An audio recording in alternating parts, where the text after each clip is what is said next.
Thanks everyone for joining. Today we're going to be talking about enhancing trust and legitimacy in carbon neutrality targets and claims. My name is Dan Orkin. I'm a co-founder here at Envision Blockchain, and I'm joined today with Max Pinola, our ESG lead. And again, today we're going to be talking about the carbon neutrality world and targets, really what business leaders that are in the space that are making pledges to be able to reach carbon neutrality. And Max is going to get into what that is and what that's all about. But what is it that business leaders really need to look out for? What is going on in our space right now? And what are the methodologies and what are the solutions that are available for us so that we can actually back up some of the targets and claims that we're spending a lot of money, a lot of resources on?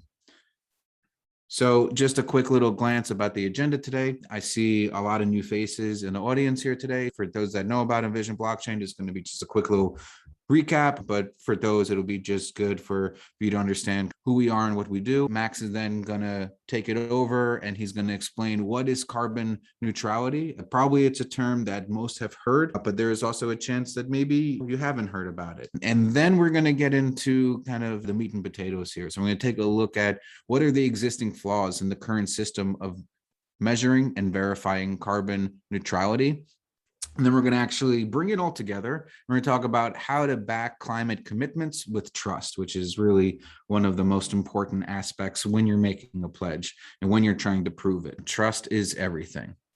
So just a 30-second little blurb about who Envision is and what we do. You can consider us as a system integrator in the space, and we focus primarily on blockchain technology and including really the latest and greatest emerging technologies to achieve business problems. So looking at it from left, you can see some of the blockchain services that we provide, from POC and MVP development, functional and technical requirements, all the way through go live training, advisory services, making sure that solutions are foundationally stable and strong. In the middle just talks about could go into an end-to-end type of solution, right? The blockchain ledger, the DLT by itself is just one component where, as something that we'll talk about specifically today, your end-to-end solution may deal with IoT devices, sensors, actuators, readers. Real-time information is really important. Blob storages, Kubernetes for orchestration, infrastructure as code, so on and so forth. But most importantly, from a business perspective,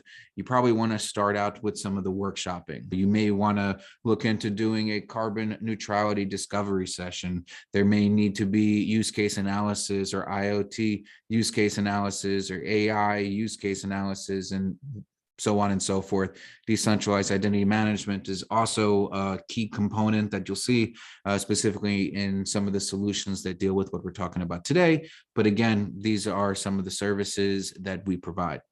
So without further ado, I'll pass this on to Max. And Max can explain what is carbon neutrality and net zero. Thank you. So what is carbon neutrality? Carbon neutrality is reducing or offsetting all of your scope 1 and 2 emissions and implementing plans and targets to reduce actual emissions. So scope 1 is going to be your direct CO2 emissions from fuel combustion and things like that. Scope 2 is indirect, from related to purchased electricity, heat, or steam. So electricity from the grid goes under scope 2. And then scope 3 is your all other indirect emissions. That's going to be things like supply chain emissions, employee commuting. So carbon neutrality deals with those first two, scope 1 and 2. And then you might also hear a similar term, which is net zero, which is basically like carbon neutrality, but with the integration of science-based targets and scope 3 incorporated into it. So going to the next level. And what's a science-based target? A science-based target is a target to reduce actual emissions that are in line with the scientific consensus, which basically says that we need to cut emissions by 50% by 2030 or 2035, and we need to be net zero by 2050. So there's some flexibility in how you set your science-based targets, but it'll be aligned with those scientific thresholds. So to achieve carbon neutrality, you're either going to be reducing your actual emissions or offsetting the emissions that you can't reduce. So what's an offset? An offset is essentially credits that are produced by projects that remove CO2 from the atmosphere. Those are projects like reforestation projects, soil sequestration projects, and carbon capture and storage, which is basically using technology to suck CO2 right out of the air and store and lock it up forever. We go to the next slide. Okay, so there's a critical issue here. Like I said, there's a scientific consensus that we need to limit global warming to 1.5 degrees, around 1.5 degrees to 2 degrees Celsius compared to pre-industrial levels. And that involves cutting in half by 2030 and being net zero by 2050. But there's a real problem. And the problem is that nobody knows precisely what their actual carbon footprint is. There's the age-old saying that you cannot manage what you cannot measure. And there's certainly a problem today that we cannot, and people are not accurately measuring their CO2 emissions. And we can go to the next slide. It's not all bad news, though, because there are countries and corporations are quickly making commitments to cut their carbon. And almost a quarter of the global Fortune 500 have made some significant climate commitments to either set science-based targets, power their operations to 100% renewable energy, or become carbon neutral by 2030, so those are pretty aggressive targets. And 1/4, that's a lot. It might not seem like a lot, but that's actually increasing really quickly. It's a 4 times increase since the Paris Accord in 2015, and a 45% increase just from 2019 for corporations that are committing to science-based targets. People are rapidly getting on board. The only problem is nobody knows what their actual emission. If we can go to the next slide. So how are emissions and carbon neutrality determined? The greenhouse gas protocol, that's the universal standard for calculating greenhouse gas inventories on the emissions side of things. It allows for the different methodologies to measure your CO2. It allows for direct measurement, but the prevailing method and the focus of the standard is on emissions factors. And emissions factors are basically proxies that are based on averages. So average emissions per kilowatt hour from a specific subgrid, or emissions per gallon of gasoline, basically working off average. There's very little guidance and specifications for direct measurement, which would be more accurate, but there's not yet a prevailing focus on that, and we're going to be trying to change that. And then for carbon neutrality, there's a few standards, but the prevailing standard is publicly accessible standard 2060, which was developed by the British Standards Institute. And that stipulates that you measure your emissions according to either the Greenhouse Gas Protocol or ISO 14064, which is highly aligned with the Greenhouse Gas Protocol. And it also requires the development and implementation of a carbon management plan with targets to reduce actual emissions, and then certified offsets can be used to negate the remainder of emissions. So if we can go to the next slide. So this is the basic structure of the PAS 2060. First, you measure your emissions. You create plans to reduce your actual emissions to the greatest extent that you can, and then the remainder can be offset by purchasing offsets and then documenting and validating all the above. And then we can go to the next. There's several issues with the contemporary approaches with both calculating your emissions and showing that you've become carbon neutral. The first would be emissions factors versus direct measuring. As I said before, the prevailing method that people are using and the prevailing focus of the greenhouse gas protocol is on emissions factors, although they allow for direct measurement. But there's some issues with that. So if you take the example of natural gas combustion, so they're allowing both. So there's an issue. So if everybody uses an emissions factor, it's fine because at the macro level, everything will average out. But if some people are using emissions factor and some people are using direct measurements, there will definitely be accounting errors. So if you take natural gas combustion as an example, if we have some people who are using not all natural gases create equal. So the actual emissions is going to be based on the carbon content of the fuel. So if people who have low carbon content are using low carbon content are using direct measurement, and at the same time, people with high carbon content are using averages, there's going to be a significant amount of emissions that are not accounted for because people are using two different approaches to measure their greenhouse gases. And then there's also issues of allocation and double counting. If we take the example of grid electricity, right, the emissions factor for a specific subgrid is going to be based on their specific energy mix of fossil fuel and renewable sources. But at the same time, utilities are selling renewable energy to specific customers who are allocating that renewable energy to specific customers. But that's not reflected in the emissions factor for the grid.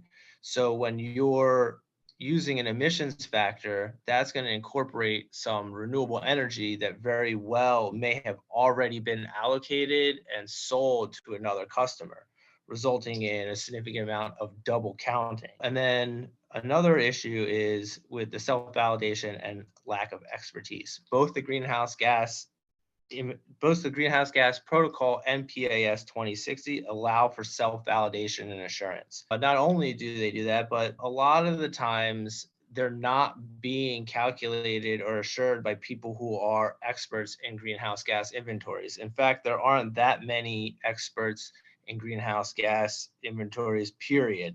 So when you read a sustainability report and it says that they're emitting a certain amount of carbon emissions, A, that might not be assured by a third party, and B, that might not have been calculated by someone who's qualified. And there's no stipulation in the greenhouse gas protocol or PAS 2060 that says who is and who is not qualified to do these calculations. It very well may be wrong. And if they're using emissions factors, it will be not precise.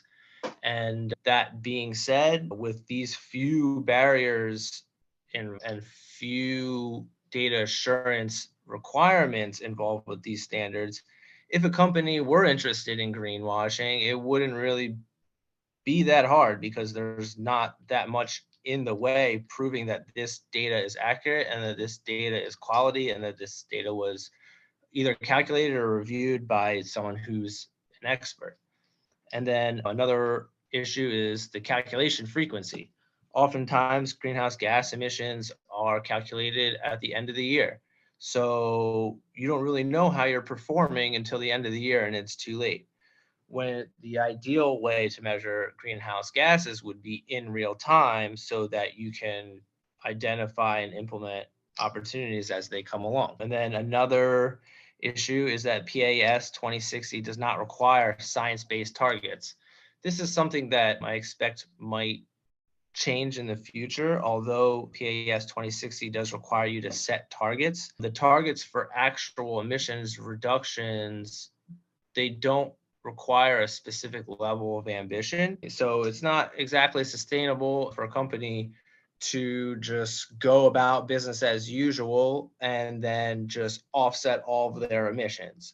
There should be some sort of science behind the actual emissions reductions, and that's not yet incorporated into this standard, although that could change in the future. We can go to the next. The impacts of imperfect approaches. With all that I discussed above, this is resulting in poor data quality. Most data is based on emissions factors, which is not going to be very precise, although theoretically, if everyone did that, it would average out and at the macro level. And it can be calculated by anybody, and it may or may not be assured. It may not have much data assurance at all. So there's a lack of assurance.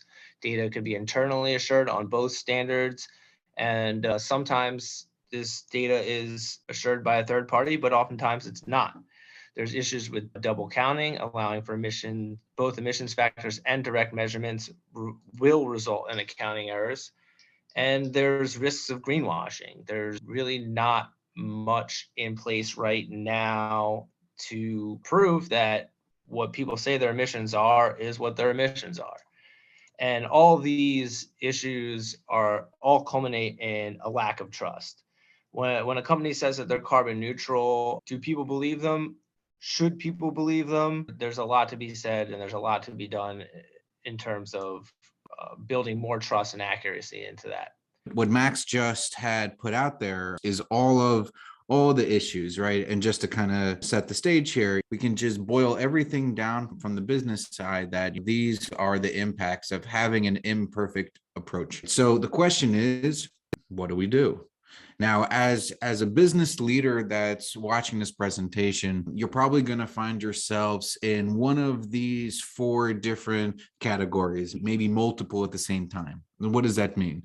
That means that if you're making a pledge, whether it's a regulatory or a voluntary pledge, is that you're going to have to either create your supply, create these offsets that Max was just talking about. You're going to have to establish your voluntary demand, and the demand, again, what Max was talking about, for example, at the GHG protocol. So you're going to have to take an accounting of every single carbon footprint of your employees and their traffic and how much the whole supply chain is really emitting in terms of carbon. So when you have that number in mind, then you're going to have to probably buy or sell in order to offset. And that's really what it's all about. So you can either create your own offsets so that you're a self-sustaining organization, or if you are not creating offsets, then you can go to a market and you go and purchase that. And that's what makes this world go round in a way. But long story short is that you want to be able to, say whether you are carbon neutral, you're net zero, offsetting that. And there are certain methodologies that are already in existence for us to be able to enhance this level of trust. So if you're creating your offsets, how can you trust that the approach is right? If you're taking accounting for your carbon emissions, how do you trust that's the right way? And how do you measure everything in an appropriate way? We've really advanced in the past decade, centuries and so on and so forth. There's all this technology that's available, like IoT sensors and big data. And you can see that, for example, you've heard the other presentations that we've done within the Microsoft ecosystem. So there's Azure IoT Hub, there's IoT sensors, big data, so on and so forth. When you're talking about how do you prove that the actors are who that they are in this entire ecosystem, whether they're a data collector, whether they're an organization, whether whether it's a sensor that's sitting on a factory line or a truck driver or something like that. There is the W3C standards, which has been the standard for the internet since the beginning, since the early 90s. And we're talking about the decentralized identifiers, the DIDs and the verified credentials. We're not going to go into what that is because we've already had other presentations about that, but feel free to go to our YouTube channel and check it out. We do a whole segment about that. And then, of course, there's DLT technology. Double spend was one of the things that Max was talking about. And we all know, for example, double spend problem is one of the reasons why, blockchain and DLTs really came about. But then we also need a way that we can publicly audit every single offset or every single emission claim and every single policy in a way that's not closed off. It's publicly available, and that's really what the key is. We're not just pulling this out of thin air. There's a framework for this sort of success, and this could be seen, for example, in the Interwork Alliance. And anyone that's followed some of the work that we've done in the past with the token taxonomy framework, they'll know that the Interwork Alliance and the token taxonomy framework is really setting standards for how different tokens could be used, different workflows could be used, and really creating this auditable ecosystem. And just to quickly flash, because I know we're getting out of time, on the demand side, remember the 4 cycles that we were talking about? If you're taking accounting of your emissions, there's a way, what we're calling the carbon emissions token, or the CET for short. There's a way that you can have this reference token that represents the specified volume, a metric ton of GHG emissions, right? So this is like a good way to create this immutable and transparent type of an accounting that's not going to be double counted. And you're going to be able to really see what that balance is of your emissions. On the other side of the fence, for example, we have the carbon removal unit token, or the CRU. And you could see that there's a whole number of organizations that are in planning for this offset side. We have Microsoft, we have Accenture, and from the DLT space on this CRU, we have Hedera Hashgraph. And the CRU can be used to hold the value which is spent to offset reported emissions. So again, you want to take an accounting of how many CET tokens that you have that represents your emission. And then the other side, you want to be able to either create or purchase the offsets. That's going to literally offset. It's going to balance it out so that at the end of the day, you can prove to ESG investors and to the world and to the public, to your stakeholders, that you have a balance of zero, essentially, right? So you're net neutral. But how do we do this? How can we put all these different technologies together in a way that really makes sense? I don't know if it makes sense, the chicken or the egg type of a scenario, but in no particular order, we're going to first take a look at the scenario one where we're creating a supply. And this is a very super simple, very high level look at a flow of something that could really create this sort of supply. So for example, if you take a look at the carbon removal token unit or the CRU, you want to start with your data sources, right? This is where you set up with your DIDs and your VCs, for example, like a data collector that's taken soil sample, for example, and you scoop the soil. As you can see on the right-hand side, you start with the data sources, you move the arrow to the right, you're moving to the MRV side. That's the measurement, reporting, and validation. So that could be, I don't know, for example, taken at a laboratory where they go ahead and they submit that information, then gets wrapped up in the verified credential, and then you create the token based on a policy. So depending on which policy that you're creating your tokens or you're creating your offsets, you're going to verify the verified credential. We're going backwards now to make sure that it has the right MRV value, right? So you're creating these tokens again based on a standard, based on a policy, whether it's a Vera, whether it's a gold standard, or some other in the space. There's really just a handful of them. On the other side of it, you're taking the same type of flow, but now you're creating a demand. So now you're creating your CET token. So again, you have your data source, like I said before, very simply put, you take a sensor, strap it on, for example, a truck, for example, and that starts to generate your MRV value so that you can see the amount of emissions that's happening, and then that gets wrapped up in the VC. And let's say that the policy that we're going to create tokens on is going to be based on the GHG protocol. We're then going to create tokens based on that. So something has to match in order for these tokens to be, at the end of the day, and I'm just going to go back one slide. So we're creating our supply, and the other side, we're creating our demand. And really, at the end of the day, we have our supply side, which is, for example, our CRUs. And the other side, we have our demand, which is the CETs.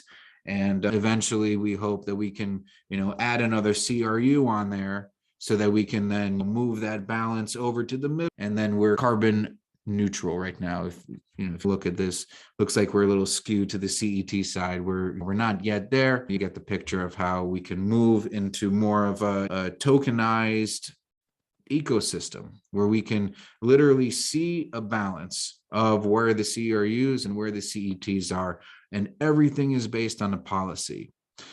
But we're not done yet. We're not done there, because the most important part about all of this is that you can publicly audit every single token that is being created.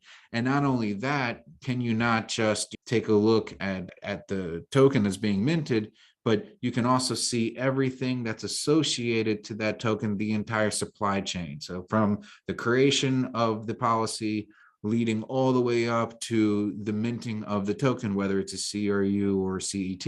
And as we told you, that the Hedera Hashgraph team is very involved in this sustainability space within the voluntary ecological markets space. And so here's a screenshot of a token that is being minted, or a number of tokens actually that are being minted. I think says right here, a couple thousand tokens that are being minted. Could be a representative of, for example, a CET token. And because that this is on a publicly accessible, you can take that same transaction hash and you can look that up on another explorer, right? So you can think about the possibilities of the current problems that we had before that Max was describing. So everything is done behind a closed door, and it's very hard to see what's inside that black box. But if we use all these different technologies, now we have the solution where we can get this carbon market to a place where we have automated real-time direct monitoring. We can use DIDs, VCs, and decentralized ledger technology to really track everything and make everything very auditable so that everyone knows the quality of what they're getting. And those that are high offenders on carbon, they get shamed in a way. And those that are not are then praised, and it kind of goes like that. You also have this improved standards. You have these science-based targets that mean something that you track all the way back. You have this transparency I'm talking about. And you have this whole new stream of business revenues where companies can now build SaaS solutions with these built-in protocols like what we're sharing with you, and methodologies and standards. And look, we're saving the planet, we're generating revenue, we're saving money. I think everyone would agree that this is a win. Some of the next steps that we have here, everything that we shared with you is actually going to be open source within the next couple of weeks. We're working very closely with the Hedera Hashgraph team to open source this very solution of the tokenized policy solution. We're more than happy to share some demos with anyone that reaches out. Again, it is going to be open source within the next couple of weeks, but reach out to us on Twitter at ENV_blockchain, send us an email at info@envisionblockchain.com, or just visit our website, www.envisionblockchain.com, and we would definitely love to hear more from everybody. We're going to jump over here because we're a couple minutes past. I saw that there weren't any questions. It was really great to see the audience. It definitely shows that there's some concern within the space for everyone to take some time out, listen to this presentation. I think that we have something really great here. And again, if you have any more interests, feel free to reach out to us. Keep an eye on us. Follow us on Twitter. You'll see a lot of information. Sign up to our newsletter on our website. You'll get updates on when the solution is going to be open sourced. All right, everyone. Thank you so much. We appreciate your time. I'll talk to you soon. Take care.